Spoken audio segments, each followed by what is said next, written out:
और आज मैं आपसे बात करना चाहता हूं कि प्रभु आपको हर प्रकार की परीक्षा से बाहर निकालेगा। हम लोग देखते हैं परीक्षाएं दो प्रकार की हैं। एक होता है प्रलोभन और दूसरी होती है परख। प्रलोभन शैतान की ओर से होता है और जो परख होती है, विश्वास की परख होती है, वो परमेश्वर की ओर से होती है। तो यहां पर हम बात करेंगे प्रलोभन के विषय में। प्रलोभन, पर मीन्स दूसरे का, लोभन मीन्स लालच, मीन्स किसी चीज का लालच, वो है प्रलोभन। और उस प्रलोभन, उस लालच में गिर जाना मीन्स परीक्षा में पड़ जाना। हम लोग देखते हैं हवा के जीवन, उत्पत्ति किताब यदि आप पढ़ेंगे उसका 3 अध्याय और 6 पद में लिखा है कि जब स्त्री ने देखा कि ये फल दिखने में बहुत अच्छा है और मन भाऊ है और इसे खाकर बुद्धि मिल सकती है, तो जब उसने इस बात को देखा, उस फल को सुंदर देखा, अच्छा देखा और देखा, उसका मन उसको देखकर लालच से भर गया और इसको खाकर मुझे बुद्धि मिलेगी, ये लालच जब उसके अंदर उत्पन्न हुआ, तब उसने उस फल को तोड़ा और इस फल को खा लिया। और जब उसने उस फल को खाया तो उसका प्रतिफल आप जानते हैं कि उनको दंड मिला। लेकिन यहां पर क्या हुआ? यहां पर उसके मन में एक लालच उत्पन्न हुआ। उसके मन में लालच उत्पन्न हुआ कि इसे खाकर मुझे बुद्धि प्राप्त होगी, ये बहुत सुंदर दिख रहा है। उसके मन को वो भा गया और उसने उसे तोड़ दिया। इस लालच के चलते उसने परमेश्वर की आज्ञा को भी तोड़ दिया। वो परमेश्वर की आज्ञा को भूल गई। उस फल को देखकर, इतना सुंदर फल, इतना रसीला फल, इतना सुंदर दिखने में ये फल, वो परमेश्वर की आज्ञा को भूल गई और उसने उस लालच में आकर उस फल को तोड़ दिया और खा लिया, परीक्षा में पड़ गया। दोस्तों, इस कहानी से मैं आपको समझाना चाहूंगा कि जो चीज दिखने में अच्छी है, जरूरी नहीं है कि वो आपके लिए बेहतर हो, वो आपके लिए अच्छी हो। वो दिख रही है अच्छी, आपको मन को वो भा रही है, लेकिन जरूरी नहीं है कि वो आपके लिए बेहतर हो, आपके लिए उपयोगी हो, आपके लिए अच्छी हो। वो बहुत अच्छा व्यक्ति है, वो बहुत सुंदर लड़की है, वो बहुत सुंदर लड़का है, दिखने में बहुत अच्छा है, लेकिन जरूरी नहीं है कि वो आपके लिए सही हो। तो इसलिए कभी भी किसी की सुंदरता की लालच में न आए कि ये बहुत सुंदर है। जैसे हवा आ गई, ये फल बहुत सुंदर है, बहुत अच्छा है, बाहर से दिखने में बहुत अच्छा है, लेकिन अंदर क्या था उसके?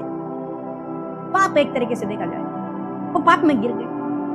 तो ऐसे ही आज हो रहा है, जो आप बाहरी रूप से जो देख रहे हैं, हो सकता है वो बहुत सुंदर हो, बहुत अच्छा हो, मन को बहने योग्य हो और आपको उसमें प्रॉफिट भी नजर आ रहा हो, किसको करके, इस काम को करके मुझे फायदा होगा।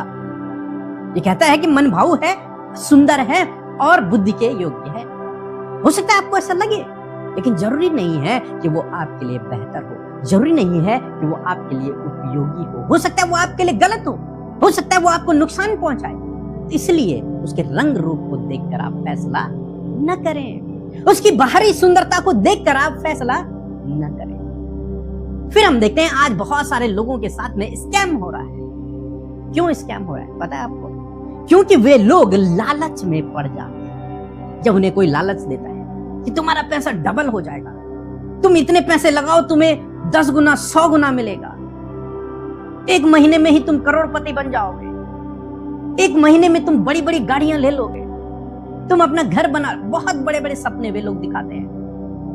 और हमारे भोले भाले लोग जो हवा की तरह हैं, जो लालच में आ जाते हैं, उस सुंदरता को, उस बाहरी रूप को, उनके बात विचारों को सुनकर, ये देख कर कि इसमें मेरा बहुत ज्यादा प्रॉफिट होगा, ये सोचकर वे उस लालच में पड़ जाते हैं। और जब उस लालच में पड़ते हैं तो आप जानते हैं जो उनके पास है वो भी चला जाता है, जैसे जो हवा के पास था वो भी अब उससे छीन लिया। फिर हम देखते हैं कि लोग आज क्यों परेशान हैं, क्यों चिंतित हैं लोग? क्योंकि बहुत सारे ऐसे लोग हैं जो दूसरों की सफलता को देखकर चिंतित हैं कि वो व्यक्ति सफल हो गया, मैं अभी नहीं हुआ, उसके पास बहुत ज्यादा धन संपत्ति है, मेरे पास नहीं है, उसके पास बड़ी बड़ी गाड़ियां हैं, मेरे पास नहीं है, उसका बहुत बड़ा घर है, मेरा बहुत छोटा है। ये बातें, वो लालच, समझ रहे हैं मेरी बात को? वो लालच है, वो दूसरे की प्रलोभन, दूसरे की चीज का लालच। मीन्स वो ये लालच तो नहीं कर रहा कि मुझे उसकी चीज चाहिए, लेकिन वो ये लालच कर रहा है कि मुझे भी उसके जैसा चाहिए, मुझे भी उसके जैसा करना है। और फिर जब वो नहीं कर पाता अपने जीवन में, इसलिए वो डिप्रेस होता है, परेशान हो जाता है, निराश हो जाता है, दुखी हो जाता है। तो परमेश्वर का वचन हमें सिखा रहा है कि हमें लालच नहीं करना। पहली बात, कितनी भी सुंदर चीज आपके सामने है, आपको लालच नहीं करना। कितने भी करोड़ों का लालच आपको दिया जाए, फिर भी आपको लालच नहीं करना है। दूसरे की चीज को देखकर आपको लालच नहीं करना है, बल्कि क्या करना है? आपको परमेश्वर की आज्ञा का पालन करना है, धीरज रखना है। वो आपको सही समय पर बढ़ाएगा, और जो कुछ करना है वो परमेश्वर से पूछ कर करना है। और जब आप इस प्रकार से करेंगे तो आप परीक्षा में नहीं पड़ेंगे। परंतु हो सकता है इस समय आप परीक्षा में हो, आपने ये काम अपने जीवन में कर दिए हो, या फिर आप अपने जीवन में स्ट्रगल कर रहे हो। तो आज परमेश्वर का वचन आपसे बातचीत करता है। पहला कुरिन्थियों की किताब उसका 10 अध्याय और 13 पद, जहाँ पर कुछ इस प्रकार से लिखा है, तुम किसी ऐसी परीक्षा में नहीं पड़े जो मनुष्य के सहन से बाहर है। परमेश्वर सच्चा है और वह तुम्हें सामर्थ से बाहर परीक्षा में ना पड़ने देगा, वरन परीक्षा के साथ निकास भी करेगा कि तुम सह सको।